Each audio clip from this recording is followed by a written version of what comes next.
Well, that was fast. Another airport shuts down suddenly.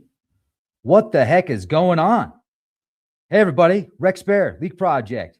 How the heck are you? Let me share this with you. This is pretty wild. It's getting intense up in those skies. Although, is it more intense now than it was last year? Remember all the situations that happened towards the, I don't know, was it the beginning of the year? Air traffic control problems, airplane crashes, helicopters crashing into each other. That was weird.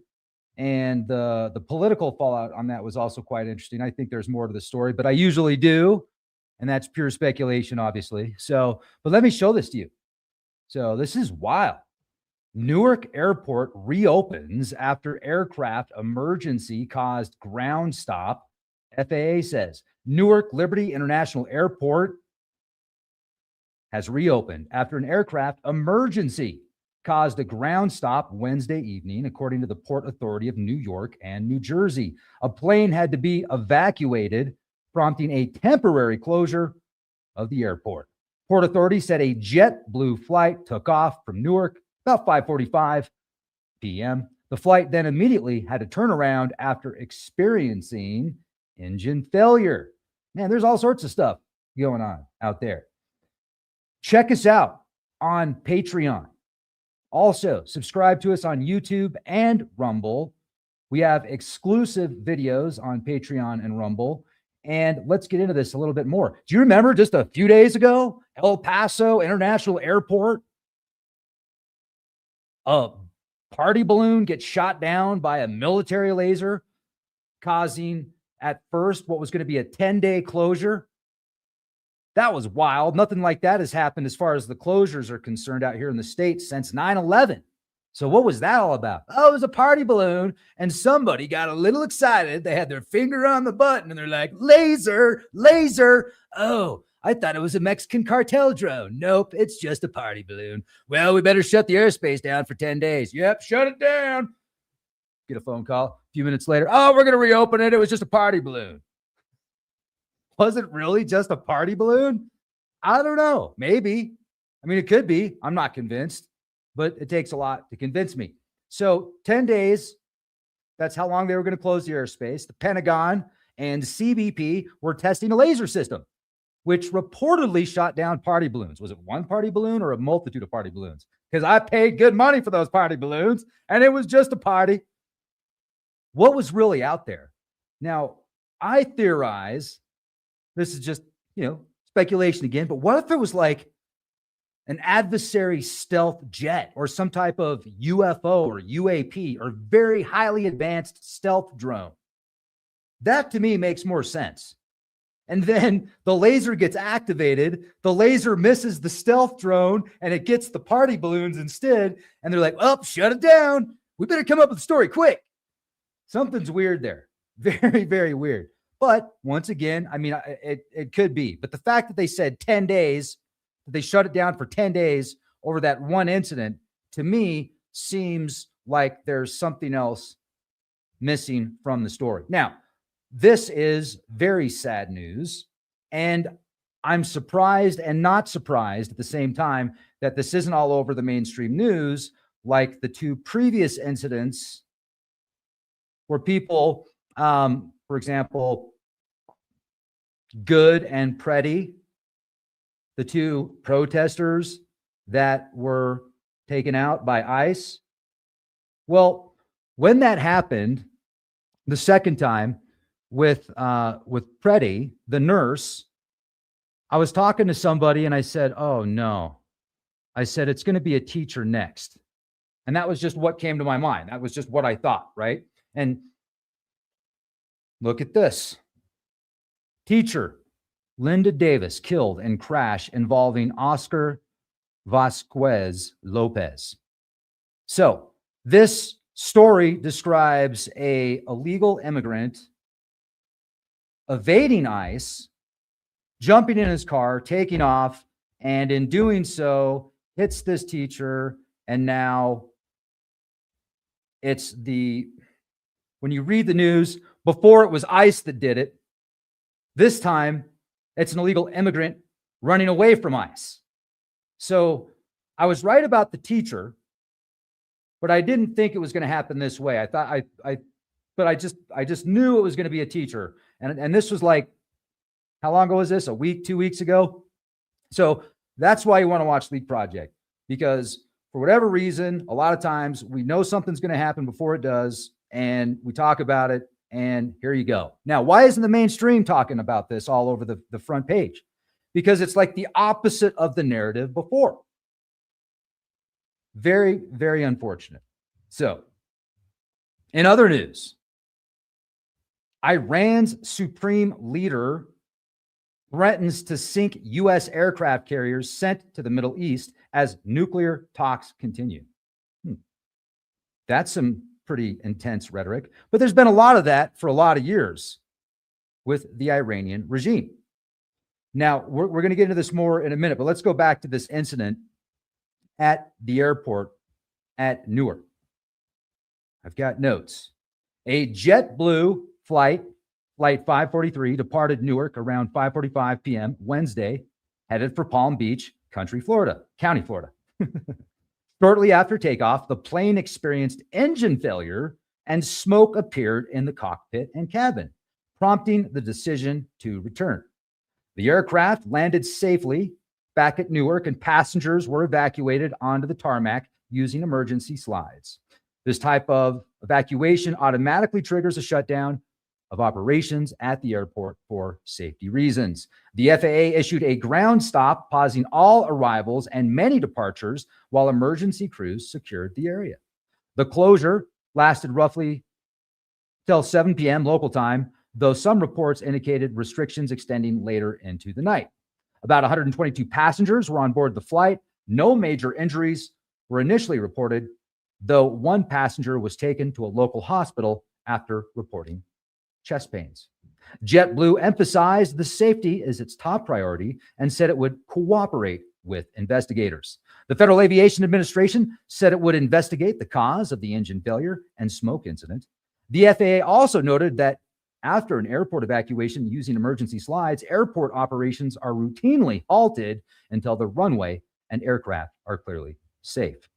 So, luckily, no stealth drones or UAPs, or, I mean, at least that they're telling us about in this circumstance, in this incident. But it's unsettling. And there's been a lot of unsettling news with the airports and traffic control. There's not enough of them. Like, you remember when that was a real big political thing last year? Were you buying that narrative, hook and sinker, as the reason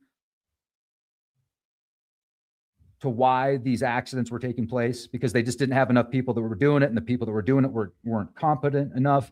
And that certainly could be the circumstances. That certainly could be the case. Or maybe there were certain circumstances. Once again, this is pure speculation.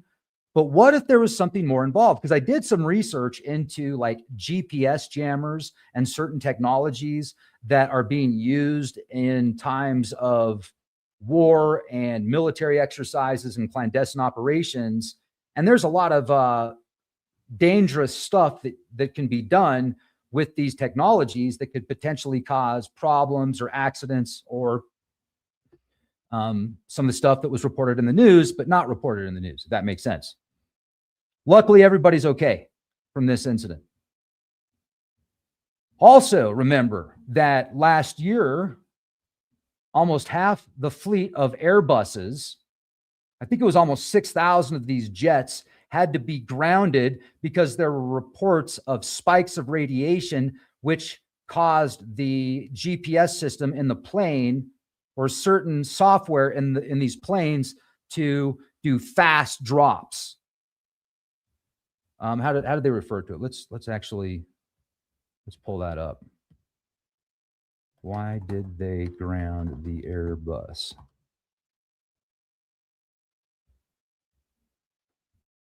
They called it intense cosmic solar radiation, which corrupted data in flight control computers.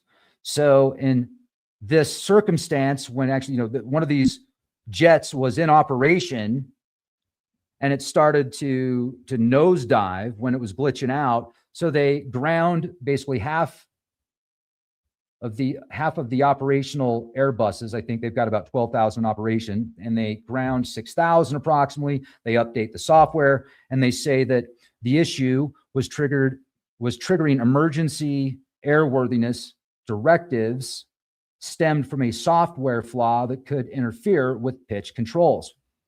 Was it cosmic radiation? Maybe, probably. But what if it was something else? What if it was something else? And what if there was something else over the airspace in El Paso, which spooked whoever closed it, whoever was the one that made the decision to close the airspace for 10 days? Something spooked them enough to cause a closure of 10 days. Why would a laser beam that was shot one time and then fixed, some experimental laser beam, why would that be like, unless it's fully autonomous and they couldn't turn it off for 10 days, why would they do that? That just, something seems off there. Now, once again, this is pure speculation. I could be way off, but I think it's very, very interesting. Now, also, this is very interesting as well.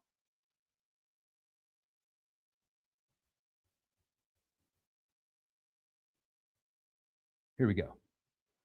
Millions of residents across multiple U.S. states, including Texas, El Paso, Texas is one of the areas, New Mexico, and parts of the Northeast have been warned to stay indoors and keep windows closed due to hazardous toxic air quality, elevated levels of PM 2.5 and PM1 pollution. Am I saying that properly? Driven by wind-blown dust and smoke it's just like really small particulates. I think that's the measurement of these particulates they're referring to in the pollution.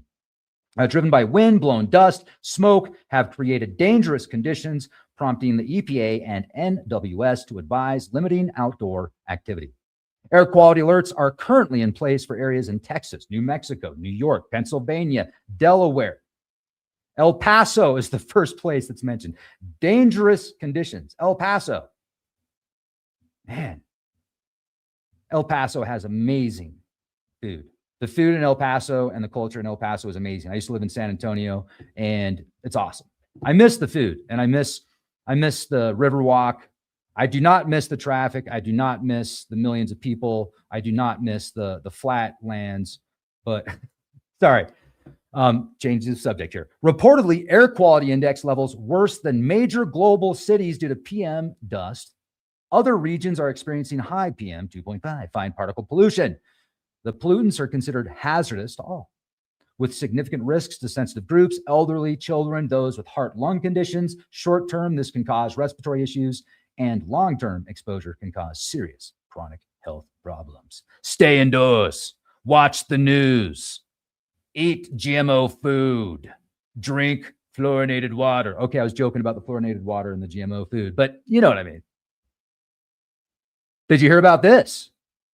Radiation detections in the Asia Pacific include elevated iodine-129 in the West Philippine Sea and cesium-137 contamination in Banten, Indonesia, originating, they say, from industrial waste. Yes, it was industrial waste. It was industrial waste after we did some experiments. Additional, I'm just thinking out loud here what might have really happened, but additionally, ongoing controlled releases of treated water from the Fukushima nuclear plant into the Pacific Ocean continue to be monitored, because remember how they told you that they didn't have anywhere to put the radiated water, and the best thing that they could think of to do is to just dump it back into the Pacific Ocean because it would eventually dilute, and it was considered safe levels. And they're like, don't worry, we're from the government, we're here to help, it's safe.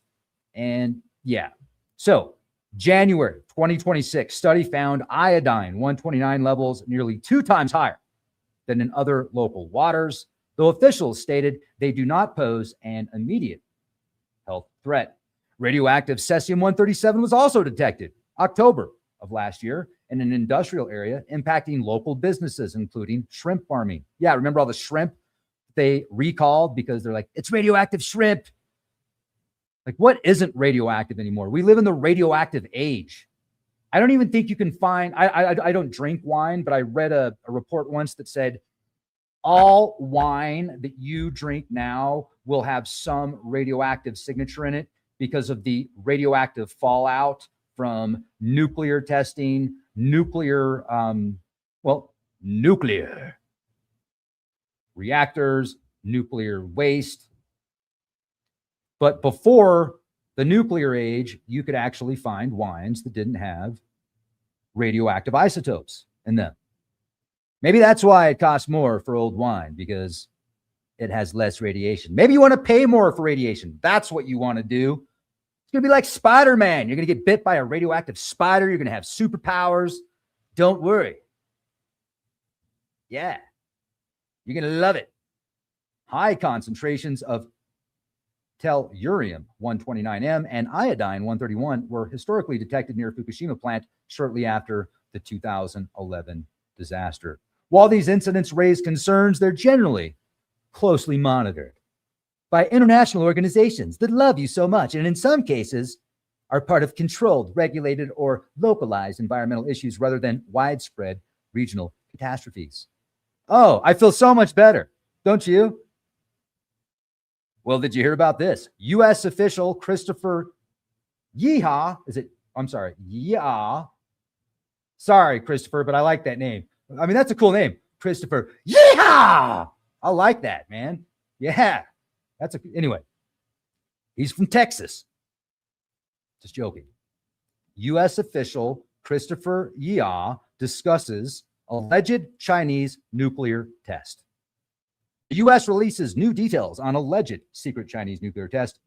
U.S. hardens allegation that China conducted a secret nuclear test. After U.S. allegations, China denies purported nuclear tests. Let's look into this a little bit more, shall we? What really happened? Well, what happened was I was driving and all of a sudden, boom!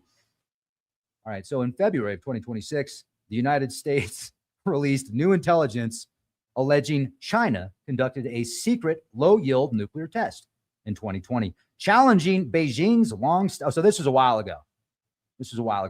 Challenging Beijing's long-standing claim of voluntary testing.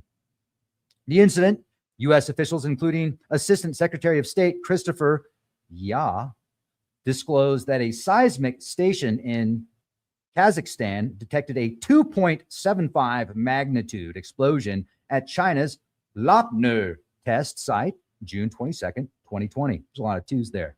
2, 4, 6, 8 plus 6, 14, 5. Okay. Decoupling claims the U.S. State Department alleges China used decoupling, detonating the device in a large underground cavity to muffle shock waves and evade detection. What else we got? Oh, yeah. Yeah, this is exciting. The Oreshnik missile. You've heard of the Oreshnik missile? This missile is so badass that when they launch one of these things, the president of Russia actually calls the president of the United States and says, "Hey, I'm launching an Oreshnik, but don't worry. It's not one that has nukes on it. It just has other stuff." This missile debuted 2024 in November. It's capable of plus Mach 10 speeds. Mach 10 plus, striking with conventional or nuclear warheads. It uses multiple independently targetable re-entry vehicles, allowing a single missile to deliver multiple strikes. The range is estimated to be between 1,000 and 5,500 kilometers. Whoa. Now, why am I bringing this up? Well, because new footage of combat-ready Russian Oreshnik missiles in Belarus, bordering those NATO nations. So, I mean, it's pretty intense out there.